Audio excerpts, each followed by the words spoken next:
this is Sophie Lawson from sophielawson.com, and this is episode 49 of the So Free Art podcast, which is a little podcast I do about art and things. And this one is going to be about the things. It's just a little experiment I'm going to do. I'm going to try a 48-hour fast, which is not eating anything for 48 hours.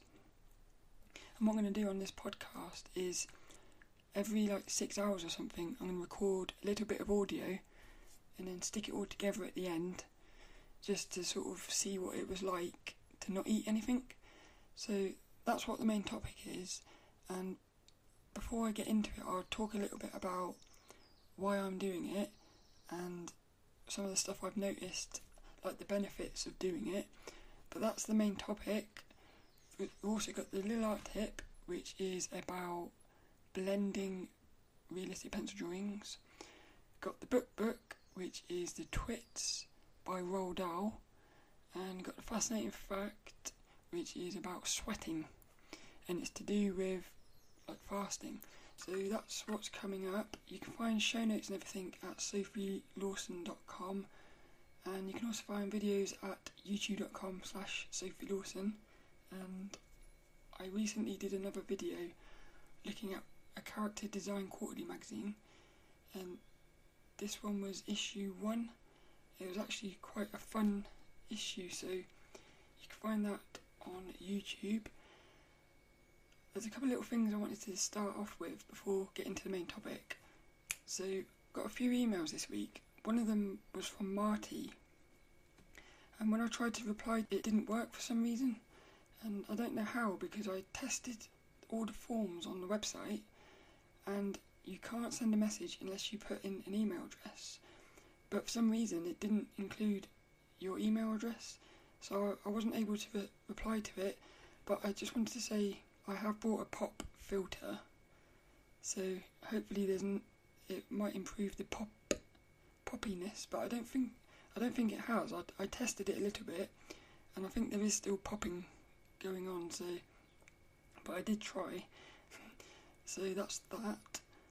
I wanted to follow up on last week. I said that I told about an embarrassing story of when I got caught naked in the passage outside my room, because I live in a shared house, and I actually saw the bloke a few days later, because what happened was I went out naked to go to the toilet, and in that little 5 seconds he caught me. I felt really embarrassed, but it was also quite funny. So I said sorry about the other day, and he laughed it off and said it's a factor of life. And he said I'm sure you'll see me naked at some point, which I thought was quite funny. So in that way it doesn't matter. So I just wanted to put that in there because I thought it's a nice little ending to that sort of story. So that is that. But also wanted to talk a little bit about holotropic breathwork still, because that is still really insane. It's been probably 3 or 4 weeks now, and it's still just really exploding with the sexual energy. And I had a little thought the other day, because 2 days ago this is maybe a little bit rude, but I just wanted to talk about it. So I had an erection, and it was so strong that it actually hurt, and I've never ever felt like that before, and it felt like it was going to rip, which I know that's a bit weird, but that's what it felt like. And like I say, that was the most uncomfortable it's ever been. And what I've realised is, what I think it's doing, I feel like this is like a little challenge. It's as if the holotropic breathwork is making me sit with that sort of uncomfortable feeling, to realise that if I can just accept it instead of acting on the feeling, if I can just accept it, it will go away. And also it'll be so powerful to know that you were able to sit with a feeling like that and sort of not be distracted by it, because I sort of see it as if it's like a sort of it's like a temptation. It's a really powerful temptation, and are you gonna succumb to the feeling, or are you gonna be able to just let it be? and I haven't been able to at the moment. So that's what I think that's doing, and it kind of links in with this fasting thing. So this 48, what I'm going to do is, I'm going to do a 48-hour fast. It started 5 hours ago, but for me, I think it's going to be more of a mental thing, because I think your mind is going to start saying, you're hungry, you need to eat something, and it's going to be like, can I not be tempted to eat something? Which kind of, it feels a bit like that holotropic breathwork thing. It's like, am I going to be tempted by the feeling, basically, or can I mentally overcome it? So for me, it's kind of like it's a mental challenge. But I started it at 5:30 this morning. It's now 10 o'clock, so it's 4.5 hours, and I did a little bit of research yesterday, and it turns out that there is a lot of health benefits to doing it. But I thought what I'd do is start by saying what I ate yesterday and stuff, and how I'm finding it at the moment. So last night I ate a family-sized apple pie and custard. So there was like 2 bowls of it. It was delicious, but I ate it knowing that it was going to be like the last thing I ate. And then this morning I had a bowl of cereal and an apple, and that is it. And the only thing I've had since is hot chocolate and some water. And all I'll be having for the next 2 days is water and the odd hot chocolate. But it's already been a little bit weird, because when I finish work, I normally eat an apple on the way home. So today I didn't have that apple, and it felt a little bit weird, because that apple is like a treat. Because I look forward to eating that apple on the way home. So that was a bit weird. And then when I got in, I noticed I had this urge to just go and reach for because I've got like a bowl of raisins and some peanuts, and I just found myself wanting to like throw some peanuts in my mouth, even though I wasn't really hungry. It's kind of like something I got into. So already I'm sort of noticing little habits, I guess, that I'm just doing without even thinking about it. But I am really most interested is to see if it affects my dreams, because I think Robert Wagner, he said, or it might have been Charlie Morley, somebody said they recommend not to eat before sleeping to increase chances of lucid dreaming. But I've always found if I eat something, I seem to have more lucid dreams. So it's going to be interesting to see if my dreams are affected by not eating anything. I'm also interested to see what it feels like physically to not eat something for 48 hours. It's just I've never done anything like it before, so I'm just quite interested to see how the body feels. Like I said, I want to know what the mind is going to get up to. I'm really fascinated to see what sort of lies the mind is going to start throwing out there, because I know it will start saying stuff like, it doesn't matter, just eat something. So I'm going to be really paying attention to what my mind is saying, and I'm also interested to see what effect it has on meditation, if anything, especially that holotropic breath work. The main thing I'm nervous about really is going to work tomorrow morning, because it'll be 24 hours tomorrow morning, and I imagine when I'm working, that's when it's probably going to be the most uncomfortable, because I have noticed that if I'm working and I'm hungry, I sort of get that feeling of feeling like I'm going to be sick. So I'm interested to see what it feels like to be working and being really hungry. But I'm also a little bit nervous about that, and this is a little bit of a sort of social anxiety type thing, but I've always had this little thing. If I'm ever in a waiting room or something and I'm hungry, I get really self-conscious of my belly potentially rumbling. And so, like tomorrow morning, if I'm waiting for the shop to open up and there's other people there, if my belly starts rumbling, I'm going to be a little bit like anxious about that. So that's something I've already noticed. That's the sort of little worries I've got about it. But I thought what I would do is I would look at, there's a website, I'll put links in the show notes, but it says something about how Mahatma Gandhi did a protest where he didn't eat anything for 21 days, which I found quite interesting because I was looking into how long can you survive without eating? And it was going to be the fascinating fact, but I found a several one which I thought was even more fascinating. But on this little article it says that they've worked out that it appears as though humans can survive without any food for 30 to 40 days as long as they're properly dehydrated, or as long as they are properly hydrated, which I thought that was quite amazing. But if we go on to this other article, which is at healthline.com, it's got 10 little facts which I thought were really interesting. So the first one, when you fast, insulin levels drop and human growth hormone increases. Your cells also initiate important cellular repair processes and change which genes they express. But the second one is intermittent fasting can help you lose weight and belly fat. Number 3, intermittent fasting can reduce insulin resistance, lowering your risk of type 2 diabetes. Number 4, intermittent fasting can reduce oxidative stress and inflammation in the body. This should have benefits against aging and development of numerous diseases.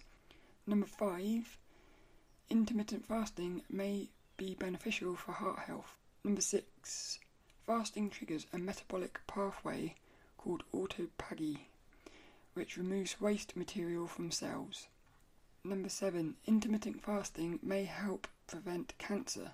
Number 8, intermittent fasting is good for your brain. That's good. It says intermittent fasting may have important benefits for brain health. It may increase growth of new neurons and protect the brain from damage. Number 9, intermittent fasting may help prevent autism's disease. And then the final one, it says intermittent fasting may extend your lifespan, helping you live longer. That's basically it. I thought, I'm not too fussed about the health benefits, but I just found it really fascinating how not eating anything seems to be good for you, because I would have thought not eating anything is actually not good for you. But then I thought about it, and it feels a bit like if you got your computer and if you just leave it and you don't do anything and you just keep using the computer but you're not like looking after it, it gets clogged up with data and it slows down. So then every so often you have to do like a defrag. If you haven't done it for ages, it takes ages, but what it does is it sorts all the data out and it speeds up the computer. So I was thinking like maybe when you're fasting, you're sort of doing the same thing. You're like sorting out all of the data inside of you and just like speeding up your body. I thought that was just quite an interesting little observation, really.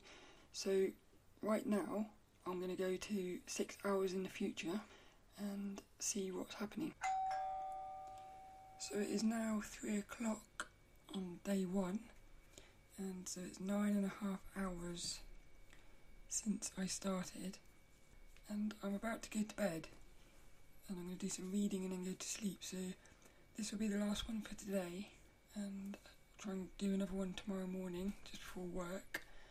But so far I've started feeling hungry, or started thinking about food a lot, and I've been thinking, I just keep getting this feeling of wanting to go and get something to eat, like an apple or some grapes or something. My belly's started rumbling as well. I'm feeling quite lazy. I do feel just a little bit out of it, really. I just did my meditation and I feel like I fell asleep during it, but I'm not sure, but I think I did. So at the moment I'm not hungry, but I am thinking about food, and I think it's probably I'm going to be interested to see what it's like when I go to sleep in a moment. But it was quite funny because I bought some Easter eggs for like my family, and I've just started looking at those Easter eggs, thinking about opening one, but I'm not going to. But it's just suddenly everything seems really I'm I'm not hungry, but I'm thinking about food. It's quite weird. So 9.5 hours, belly rumbles, thinking about food, and feeling quite lazy. So that's it. Also, I keep forgetting to drink, because I'm not eating anything. I've got to drink lots more than what I normally do. And I just keep forgetting to drink. So I'm going to have a drink now.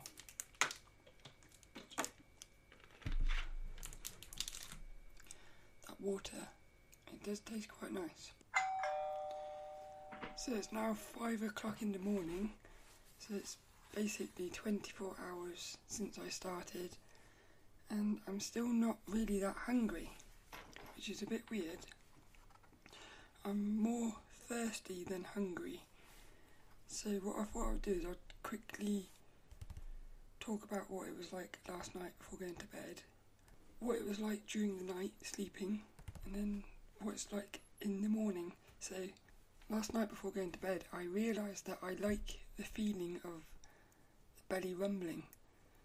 I like the feeling of it. I don't know why. It's just, it feels quite nice. But then it got me thinking, why does the belly rumble? So I'm going to quickly search online and find out why does the belly rumble. And I'm going to be interested to see what it says. So this is what it says at the very top of a Google search. Causes of abdominal sounds. The abdominal sounds you hear are most likely related to the movement of food, liquids, digestive juices and air through your intestines. When your intestines process food, your abdominal may grumble or growl. So that's all it is, it's just processing of food. I thought about that last night. Why does the belly rumble? So before I went to bed, I drank 2 litres of water, and yet I still felt really thirsty. And that's the thing. I haven't been that hungry. I've just been really, really thirsty. I thought I was gonna struggle to get to sleep, because I thought I'd be lying in bed thinking I'm really hungry. But when I lie down to go to sleep, I actually went straight to sleep. I had a really long sleep. I think it was 10 or 11 hours sleep, and I was able to sleep through the whole thing. So again, that's quite surprising, because I thought being hungry would stop me sleeping, but I was able to sleep really soundly, which is nice. I had loads and loads of dreams, very dreamy type dreams, and every time I woke up to write down my dreams, I was able to just go straight back to sleep. Again, I thought maybe I would be lying in bed thinking about food, but I wasn't. What is funny is I had 2 dreams about food. One of them I can't remember, but I can remember dreaming about food, but I can't remember what it was. But the other one, which I was able to write down, I was outside work eating a bag of spicy crisps, and my boss turned up and she was moaning about the smell of these spicy crisps. I thought that was funny when I started writing that one out. But that's it. So this morning, did you hear that? That's my belly rumbling. So that's the one thing I'm a bit concerned about, is I've got to go to work in like 30 minutes. And I think this is probably going to be the hardest part of this challenge, is going to work. So I can't wait to see what it's going to be like. But so my dreams were very dreamy. I had lots of inspirational dreams, but there was no.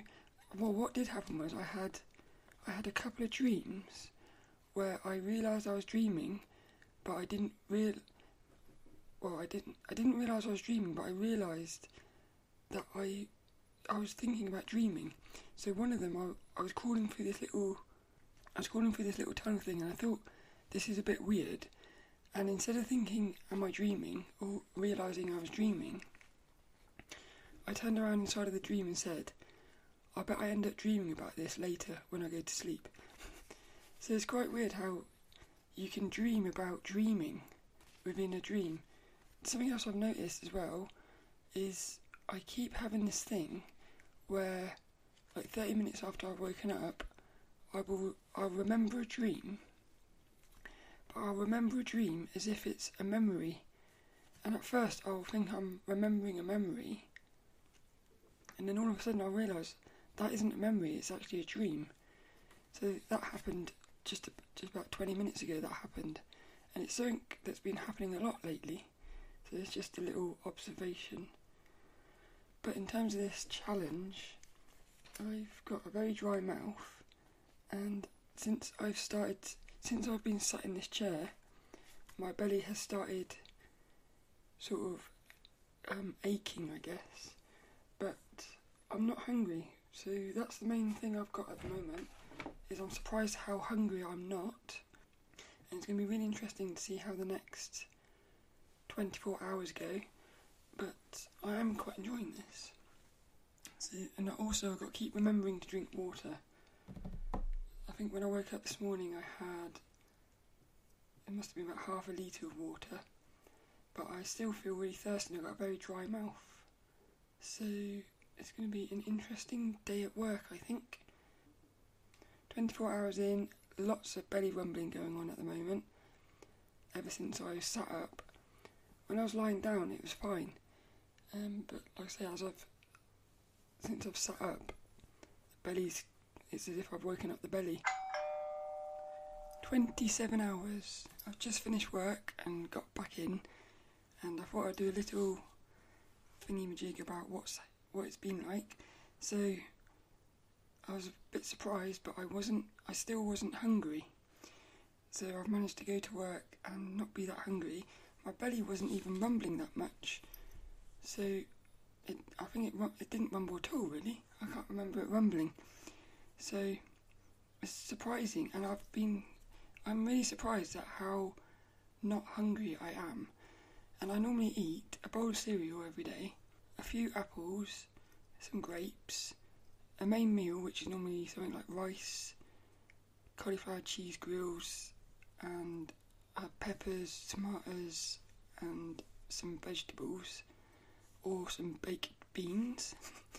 And then I always have like something at night time as well, like a bowl of noodles, stuff like that, pasta. So it's not like I don't eat stuff, but I'm just not hungry, and it's making me wonder whether most of the time we are eating for the sake of eating. So I feel like, I'm hoping actually that this might change the way I eat.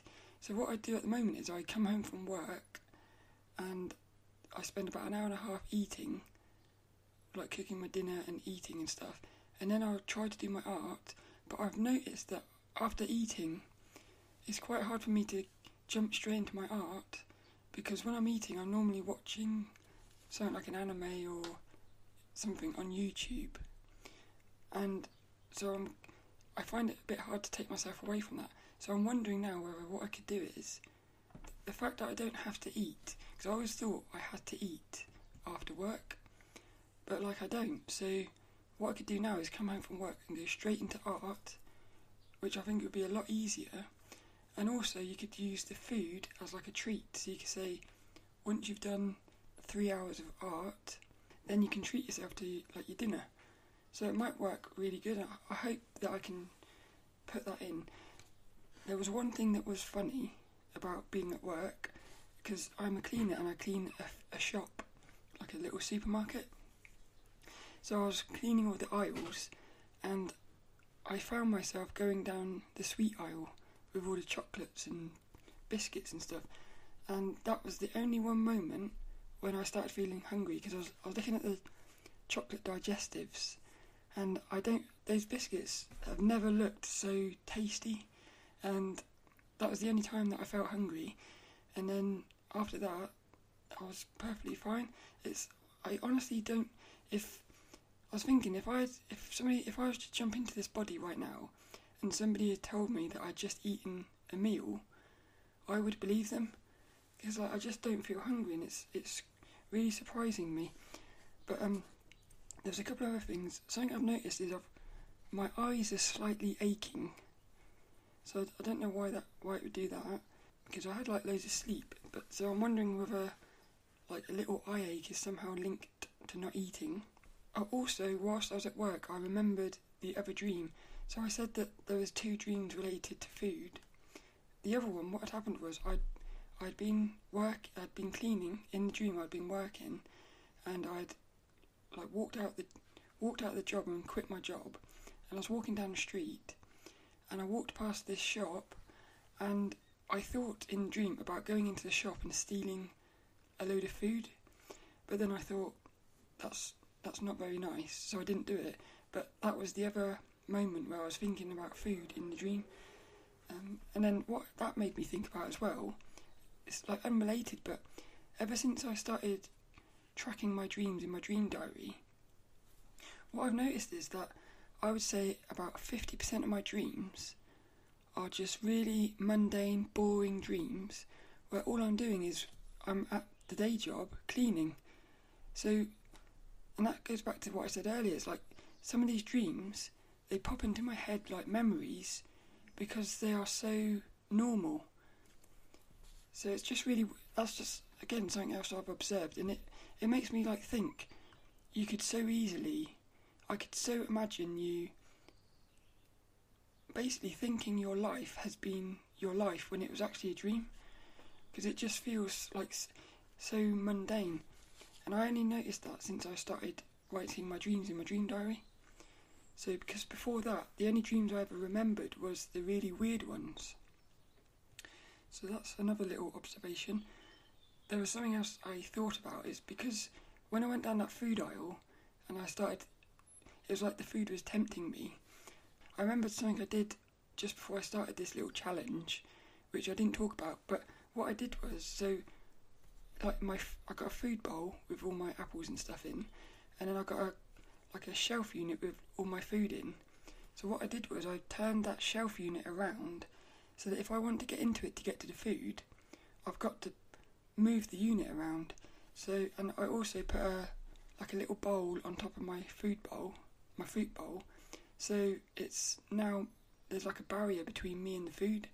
So that was just something I did, and I think it's quite a good thing to do, because like yesterday when I had that urge to get some peanuts, it's just like it's another way of making it a little bit harder to eat.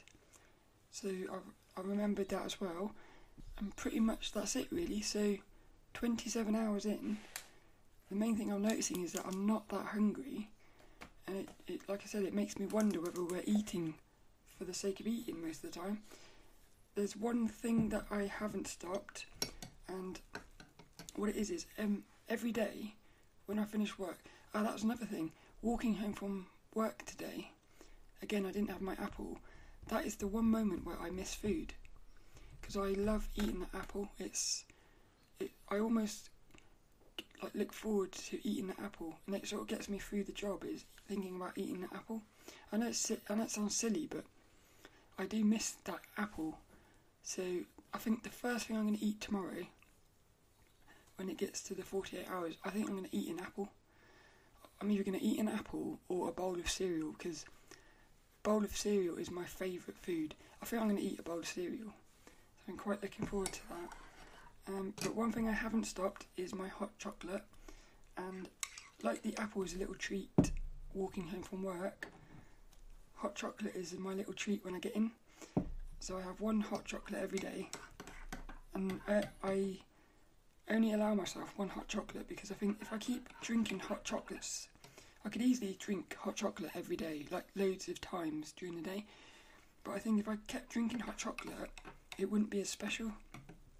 So when I come home from work, I look forward to my hot chocolate, so this is my hot chocolate time, and I thought I'd have a sip on the podcast.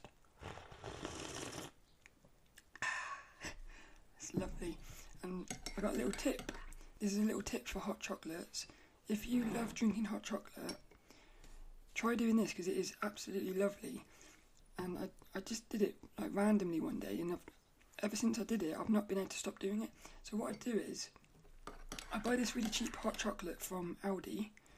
It's like 99p for a big tub of it, and it actually tastes really nice on its own, because all you're supposed to do is add water to it, and it tastes really nice. But what I did one day was, whilst the kettle was boiling, I poured some milkshake into the hot chocolate powder, and I mixed it up into like a paste, and it must have been maybe about a sixth of the cup had this milkshake in it.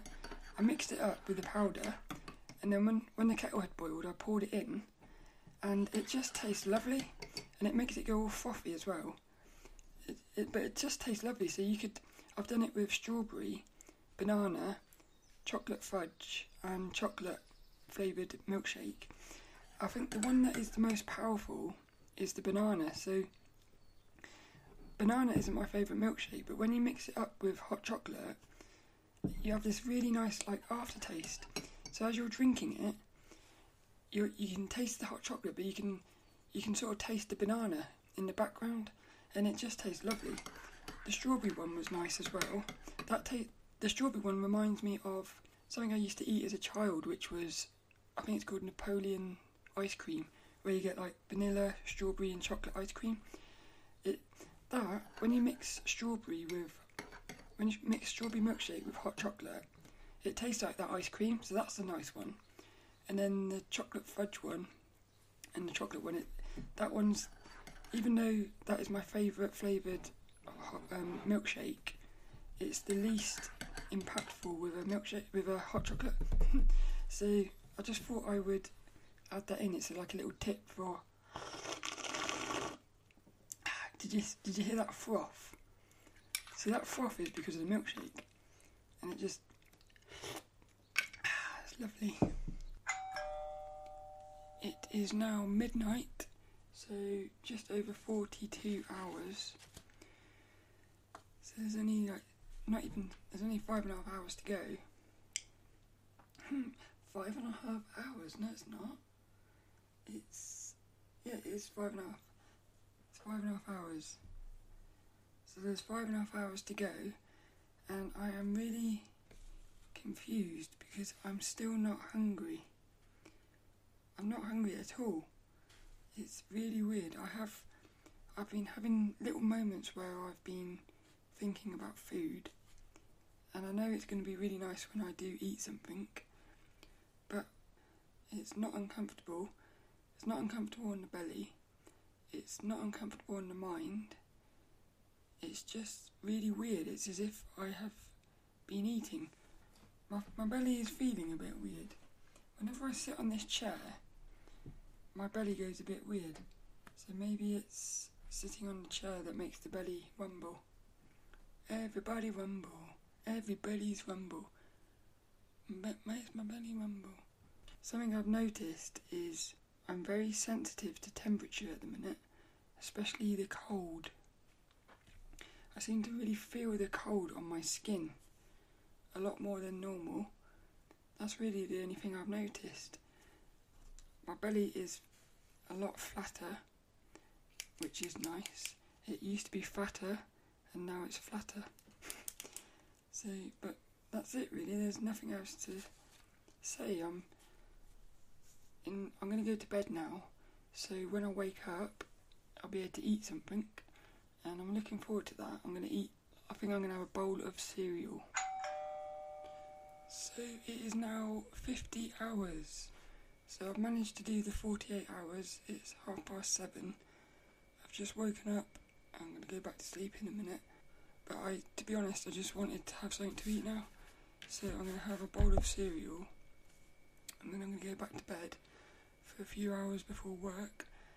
But basically, what I would say, last night I had so many dreams about food. I kept dreaming about food, and also dreaming about stuff to do with, like, I suppose, discipline or something. And the thing is, I remember writing my dreams down, and I just woke up again because I'd had a load more dreams, and I went to write them down in my dream diary, and I realised that the dreams I had wrote down before, I hadn't wrote them down. I'd only wrote them down inside of the dream. So I'd had another false awakening, which means I haven't wrote down all those dreams, and I've forgotten them now, but I remember them being all about food and like discipline and stuff. And the weird thing is, I've woken up now, and because I'm very, I suppose I'm proud of myself for having completed this challenge. It was also a lot easier than I thought, both physically and mentally. It wasn't that hard, and I could definitely do this again. But what it's done is it's made me, well, I just did my automatic writing, and inside of that it basically said to me, you've proven you've got discipline to not eat for like over 48 hours, but it then said, prove that you have discipline to not play video games. Because what happened was, yesterday, I spent most of yesterday playing video games, which I haven't done for, well, months. And so I spent the whole day really just playing video games, and I've woken up thinking, I can't do that anymore. Like, what I wrote in the automatic writing was something like, I have to spend my time saving and creating, not spending and consuming. So I've also spent quite a lot of money on video games. Like, I've almost got addicted to playing video games. And I've just had this massive realisation of what's going on. And it's all because of this. Having done this challenge, I guess it's one of those things that when you do something that you think is going to be hard, when you do it, you start looking at every area of your life. So that's basically what's happened. But in terms of physically, I haven't really even had many belly rumbles. The only thing that's really noticeable is this coldness, where my body feels very sensitive. The skin just feels super sensitive, and I almost feel like sort of the shivery type thing. But I did look into that just before going to bed, and it turns out that it is actually something related to fasting, where what they think is happening is your body is putting all of its attention onto your abdominal, and so that's why the rest of your body feels a bit cool. It's trying to conserve energy because it hasn't got enough fat. So that's quite interesting, really. But basically that is it. So the challenge is over. It's 7:30, means it's 50 hours, and I'm very, very happy that I did it. I'm also really confused, and another thing that I'm going to really think about over the next few days is how I've definitely been eating way too much stuff, and I've definitely been eating when there was really no need to be eating. I was almost just eating for the sake of eating. And I also think I'm going to change my eating pattern. So I'm going to eat less things in the morning and use that time, instead of eating, I'll use that time to do something productive like studying or reading and stuff. But that's another thing, is it's amazing how much time you save by not eating. So I've worked it out, it must be like about 3 hours a day is spent eating, or like cooking and preparing food and stuff. So it's been quite revealing, really, and I definitely recommend doing it, because you will definitely feel lots of new feelings, and you will end it questioning a lot of things. That's definitely what's happened to me. And if I can now give up these video games, because it's weird, it's like video games are definitely going to be the one thing that either break or make me, because I'm either going to end up falling into video games and spending the rest of my life playing video games, which I don't want, but then I don't think giving them up completely is the answer, but I think it must be the answer at the moment. It's really weird how I've woken up feeling like this, but that's basically what's on my mind. It's not food, it's video games. And I do see a similarity between them, because with food, like, you're eating sometimes just for the sake of eating. it's the same with video games. You're playing video games just for the sake of playing video games. So, but I thought how I would end this challenge is by making some cereal.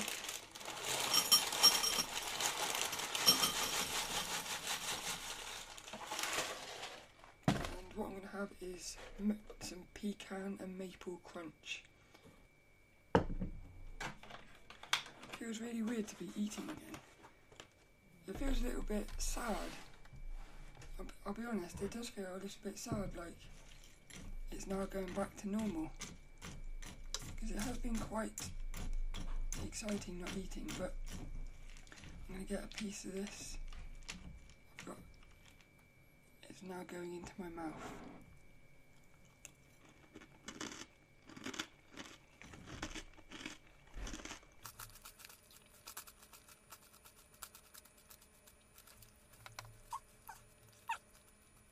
I didn't really swallow much of that. I was more chewing on it. God, my throat feels weird now. Hell of a lot of flavours though. So that's it. 50 hours without eating, and it was surprisingly easy, but it's left me questioning other areas of my life, which is very weird, because I didn't expect that. So that's basically it. I'm going to go and finish this cereal now and then go back to bed. And I've recorded the rest of the podcast, so I'll carry on now with the little art tip, fascinating fact, and the book. Hope you enjoyed that little experiment. That means it's time for this week's fascinating fact. And the fascinating fact is linked in with fasting, and it's all to do with, this is really, to me, I can't even understand how this is possible, but a fascinating fact is, under extreme conditions, an adult can lose 1 to 1.5 litres of sweat per hour. I can't see how it's possible to sweat like 1.5 litres of water in an hour. And the rest of this article talks about it's how many days can a person survive without water, and I'll link to it in the show notes. But I just found that amazing, that little fact of how you can sweat 1.5 litres of water. So I thought that would make a good little fascinating fact, and you can find more on the article. But it's time for this week's book, and this week's book is another children's book.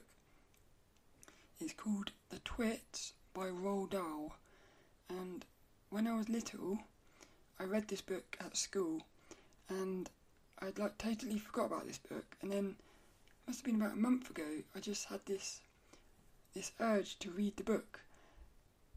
It just popped into my head and I ignored it, and then about 2 weeks later it popped back again. I ignored it again, and then last week it popped back in, and I thought, if it keeps popping into my head, then I might as well just read it.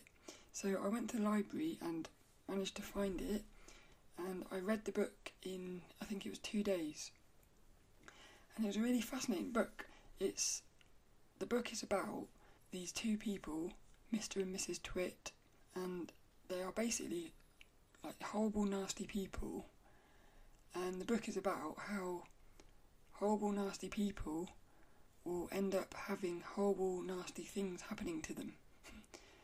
Which I think is a really nice little moral, but there's 2 pages in the book which I wanted to read out, and I just thought it was a really nice message really for kids to be reading, but I think it's a nice message for anyone to be reading. So this little page is called Mrs. Twit, and it's near the start of the book, and it's talking about Mrs. Twit, and it says, Mrs. Twit was no better than her husband. She did not, of course, have a hairy face. It was a pity she didn't, because that at any rate would have hidden some of her fearful ugliness. Take a look at her, and there's a little picture of her, and she looks like a beast. But this is weird, because as I was reading it I was thinking, I don't like the fact that they're saying somebody's ugly, because what I was thinking was, just because you look like what people might think is ugly, doesn't mean you're ugly. But this is why I really love this piece, because it's talking. It turned me around because it says, "Have you ever seen a woman with an uglier face than that? I doubt it. But the funny thing is that Mrs. Twit wasn't born ugly. She had quite a nice face when she was young. The ugliness had grown upon her year by year as she got older. Why would that happen? I tell you why." And this is the bit I love. It says, "If a person has ugly thoughts, it begins to show on the face. And when that person has ugly thoughts every day, every week, every year, the face gets uglier and uglier until it gets so ugly you can hardly bear to look at it. A person who has good thoughts cannot ever be ugly. You can have a wonky nose and a crooked mouth and a double chin and sticked out teeth. But if you have good thoughts, they will shine out of your face like sunbeams, and you will always look lovely." And I love that. So it doesn't matter if you are what people would consider ugly. If you are a nice person, in the end, people will see you for what you really are, not for what you look like. So I just thought that was really nice. The only thing I'm not sure about with this book is the ending. So little bits of spoilers, but what ends up happening is they end up being horrible to these like monkeys. And what happens is the monkeys end up coming together and they end up turning on the Twits to make... What they do is the Twits were making the monkeys stand on their heads. So the monkeys end up like making their house, turning their house upside down by sticking all the furniture and that to the ceiling. So then the Twits come home and they end up sticking themselves to the ceiling. But what happens is the Twits end up basically melting and disappearing. And then the thing is that it ends with the Twits basically dying and everybody celebrating. And I wasn't sure about that because it felt a bit like evil. Because I know they were horrible and like nasty, but they were still people. And I feel like the book should have somehow... I would have liked it if it had somehow turned them into nice people instead of just killing them. I can't explain it, but something didn't feel right about that. But that's this week's book anyway. It is The Twits. I don't think I finished the fascinating fact, did I? That's the end of the fascinating fact and the book. It's time for the little art tip. So this week's little art tip is something that I can't believe I haven't talked about yet, and it's Tortillions. So when I first started doing realistic pencil drawings, I was using my finger to do the blending, and I read somewhere that they said don't use your finger because of the oils, it will smudge your drawings. But I'd actually got quite good at blending with my fingers. And so what happened was I started reading a book by Lee Hammond called How to Draw Lifelike Portraits from Photographs or something like that. And I'll put a link in the show notes, but it's probably one of the most important books I read for my drawing, because in that book she introduced me to these things called tortillions.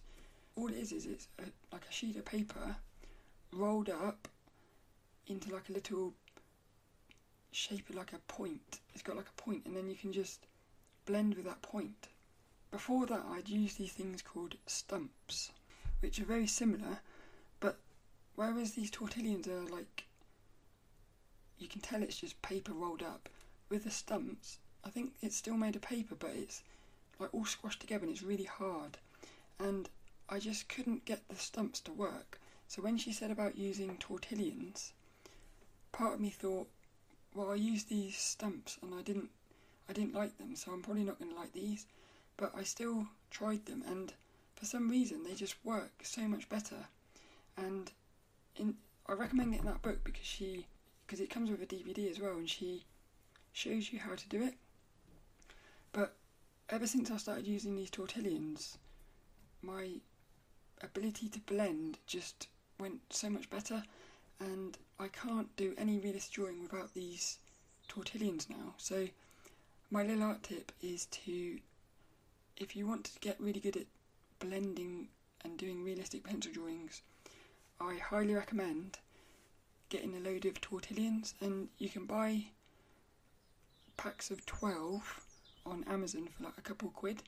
And the thing is, even the dirty ones, because what happens is as you're using them, they pick up like graphite and get a bit dirty, so at some point they do become a bit smudgy, so you have to use a new one. But that dirty one that's got a bit smudgy, you can now use it to do like special effects, like making the background out of focus, or you can even use it just to do